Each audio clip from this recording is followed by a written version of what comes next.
When you think of a 600cc Supersport, it's hard not to picture an R6. In my mind, the R6 has always been an extreme, almost exaggerated example of what a middleweight sport bike is meant to be. With aggressive low clip-ons and a high seat height which lends itself to being a potent canyon carving track bike, armed with a race-focused peaky power band that revs higher than most, giving it the sound of a screeching banshee as it flies past you on the track. The R6 exemplifies everything a supersport is meant to be. It's fast, it's aggressive, it doesn't care about trivial things such as comfort or practicality. This is a pure race machine built with purpose, and it is considered one of the greatest track bikes of all time. But not all stories have happy endings, and the R6 is certainly no exception to that, as it eventually succumbed to its death a few years ago and left a void in the motorcycling world forever. In this video, I'm going to go down a rabbit hole to discover the history of this super sport machine and exploring its eventual demise. So grab your snacks everybody, because this is going to be the rise and fall of the Yamaha R6.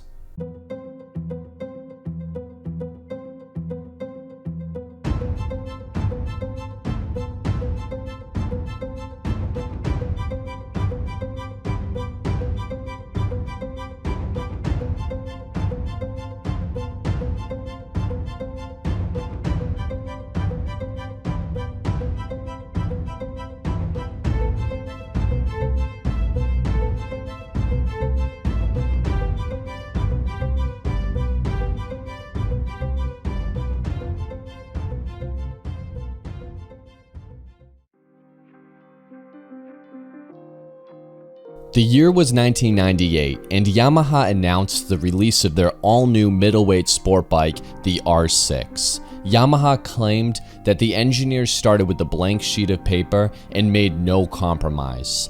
Even though 1999 was the first year of the R6, Yamaha was already very familiar with making 600cc inline-4 sport bikes, as they were the ones who created the FJ600 all the way back in 1984, which eventually was replaced in 1986 by the FZ600, which was produced until 1989 when Yamaha replaced that with the FZR600. The FZR600 was then succeeded by the YZF600 Thundercat in 1996 through 2002. However, at some point in the development of the Thundercat, Yamaha made a pivot and wanted to create a more race-focused bike to compete with the likes of the Honda CBR3, the ZX6R, and the GSX-R600, which is what brings us to 1999 when Yamaha brought their R6 to the world. So let me set the scene for you. It's 1998 and Yamaha starts selling their R6 as a 99 model. They are currently competing against the Honda CBR600R, the Kawasaki ZX14R, and the Suzuki GSX-R600. And Yamaha comes in and drops the R6 with 108 horsepower and 373 pounds dry, making it the lightest of all of the 600s and the second most powerful, giving it the strongest power to weight ratio of the class. Being so powerful and lightweight made the R6 a serious contender. It instantly became a hit, and Yamaha had no problem selling their debut motorcycle. The R6 was carbureted, but in 1999 most bikes were. The R6 resembled the R1, but lead engineer Kaneko Miwa was adamant that the two shared almost no parts. When describing the 600 class, Miwa said a 600cc Supersport is a perfect balance between engine performance and riding character. It is more relaxing to enjoy the full potential of the R6, since the bike's behavior is different to the R1. Miwa was proud of the development and release of the R6. He understood that the R6 had special characteristics which are unable to be mimicked by the R1. It was its own bike, and it had certain advantages such as lightweight that gave the R6 a unique riding experience. Now, the R6 wasn't just a high horsepower, low weight sport bike. It had some good complementary components. It was bred for the racetrack, so the suspension had to be up to the task. This led Yamaha to employ a pair of 43mm telescopic front forks and a rather standard rear monoshock. To today's standards, the suspension is nothing special, but in 1999 it was the standard for the class. Stopping the R6 was dual class-leading 4-piston calipers on two 98mm discs. Even though the R6 was late to the party, it showed up in a big way, and it immediately made its presence known in the 600 class. A reviewer of the R6 described it perfectly and said, "On the road, the R6's performance is manic. The powerful engine redlines at 15,500 RPM, and it is best kept above 8,000 revs for the best progress. There's a step in the power curve here, and another around 11,000 RPM, above which the really strong power lives. The chassis is a joy on twisty roads, although the suspension is a bit soft for really intense track riding." The R6 remained virtually unchanged until the 2001 model year, when it received a very minor update. Yamaha redesigned the tail fairing of the R6, which included an LED rear tail light, which was actually a first for a production motorcycle. Yamaha also claimed that they made other small internal changes to improve refinement. 2003 was a big year for the R6, not physically because even though the aesthetics were updated, they were in a very subtle way. As you can see, the muffler and fairings are very identical. We see a little change in the front fairing and tail section. Yamaha made small tweaks to the R6 to make it look sharper. But the aesthetics were no reason to ditch your old first generation R6. The reason to upgrade to this generation was the fuel injection. As most of you know, going from carburetors to electronic fuel injection is probably one of the largest leaps we've ever made in the motorcycle world. Once refined, EFI is much smoother and easier to manage than carbs, and Yamaha proved that by discovering an additional 3 horsepower. Yamaha improved the engine with nearly 90% new parts, and a new chassis design was released. The new chassis was constructed using an all-new 2-piece cast aluminum frame. An aluminum swing arm was also added, and adjustments were made to the forks to change the offset. And finally, a new pair of 5-spoke lightweight wheels were introduced. And 2 years later, in 2005, Yamaha released another update for the new R6, and this again was kind of a big one. This R6 had many improvements, most notably on the front end. Brand new 41mm inverted front forks were introduced. Along with that, new radial mounted calipers and 310mm front brake discs, along with a radial brake master cylinder. Intake funnel design was changed. Also, larger throttle bodies were added, increasing them from 38mm to 40mm. The radiator fan was also upgraded, and adjustments were made to the frame. These are a lot of updates for a bike that was made for just 1 year, as in 2006, Yamaha underwent one of their largest updates they've ever made. The first obvious change is the new modern bodywork. This body styling is still to this day Yamaha's best looking R6. No longer were the soft lines and curves of the previous R6 being used. Instead, they were being replaced by extremely angular shapes and cuts in the fairings to make the R6 look like it was going 150 miles per hour even while it's standing still. But this wasn't just new clothes on an old bike. Yamaha introduced an all-new short-stroked engine. Along with the new engine, ride-by-wire was added, the first of a mass-produced motorcycle. The fuel injection system was also updated using twin injectors. Titanium intake and exhaust valves were also implemented, along with a slipper clutch. In addition to that, a new midship muffler design system was added using an EXUP system. The frame was also changed as well using a delta box design. A hybrid swing arm was also introduced using cast and press sections. The front and rear suspension was also upgraded with two-way damping adjustability. However, as great as this new R6 was, there was actually a big problem with the R6 and Yamaha's reputation, and this problem is referred to as the 2006 tachometer problem. The tachometer had a red line of 17,500 RPM, which is an insanely impressive rev limit. The old generation 05 model had a 15,500 red line, so this is a 2,000 RPM increase over the 05 model.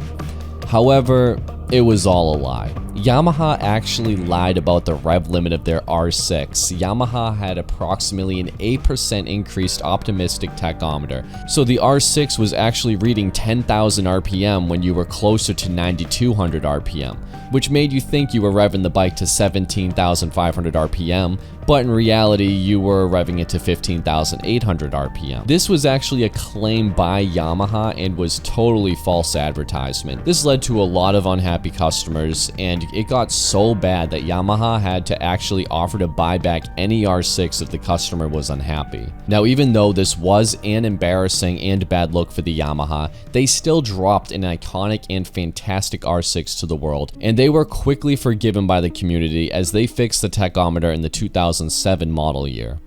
And once more, the R6 got another update in 2008. Yamaha added newly designed pistons to achieve a higher compression ratio, a chip-controlled intake was also added, and even though the fairings were nearly identical, they did make some small tweaks. But the frame also got a new design along with a subframe which was using magnesium die-cast technology. Yamaha also changed the rigidity of the front fork outer tubes. And following tradition, just 2 years later, once more in 2010, Yamaha again updated their R6, although this was a rather small update. Basically, they made some changes to the airbox and intake, and the muffler got a little bit larger to meet regulations, and the ECU mapping was changed a little bit. And this is the R6 we got for the next 7 years, and it was completely unchanged all the way until 2017, when it actually got a pretty big update. Incorporating parts from the latest R1, Yamaha completely changed the bodywork to mimic their R1 more. This resulted in improved aerodynamics. Improvements were made by about 8% according to Yamaha. It wasn't just aerodynamics that were improved either. An all-aluminum fuel tank was also added. Included in that, a bunch of electronics were also introduced. 6-level traction control, selectable power modes, ABS, and an optional quick shifter. 43mm KYB forks replaced the old 41mm forks, and the brake disc grew 10 more millimeters, and now they're at 320 millimeters. Even though the power was unchanged, the weight did increase by 2 pounds, so I guess it's a good thing they did make it more aerodynamic. In addition to all that, we got some full LED lights and a new instrument cluster borrowed from the previous generation R1. And now we can fast forward to 2020, the year that lives in infamy for many reasons, but in the 600cc supersport world, 2020 marks the death of the Yamaha R6. It's important to know that even though the R6 no longer is being sold as a street legal motorcycle, you can still order one for race use only. So the R6 will continue to compete and be used in racing, just not for street use. Which is great and all, but it is still no less the tragedy, as half the fun with these supersports is actually using them and seeing them on the streets. But alas, at least we do have some version of the R6 still out there in the world today. It is very sad when you go back and look in history and see all the R6 did and everything it accomplished. I believe it's responsible for a lot of innovations we enjoy in the class today. Yamaha pushed the boundaries of the R6. They created one of the most iconic track bikes ever produced, and they are still being enjoyed even today. The R6 was a no-compromises motorcycle. With fast, agile handling coupled with high horsepower, loves to rev engine with aggressive styling and ergonomics, the R6 perfectly encapsulated what a supersport is supposed to be. And it will and has been greatly missed. Initially, there was a little bit of hope that maybe this was just a gap year for Yamaha and that they will bring back the R6 in the future, but I am starting to fear that is extremely unlikely at this point. The R6 was the last bike to enter the class and the first to leave. It has now been unofficially replaced by the R7 in the Yamaha lineup, which the R7 I've said many times is a cool and universally loved bike, but it is no R6. There is no inline-4 screaming engine or race pedigree with the R7. It simply tries to fill a void that I will admit will never be truly filled. Rather than be sad about the death of the R6, I choose to be happy and smile that Yamaha came onto the scene and brought it to compete. They showed the world just how fantastic and pure a supersport bike can be. And I will always love seeing these bikes whenever I go to the track or I'm on the streets. Anyway, that's the end of this video and the story of the R6. If you guys enjoyed this video, then please subscribe for more motorcycle related content. If you like these history style videos, then you should really check out my history videos on the Honda CBR600RR, the Kawasaki ZX14R, and my full Suzuki GSX-R history video. Thank you so much for watching.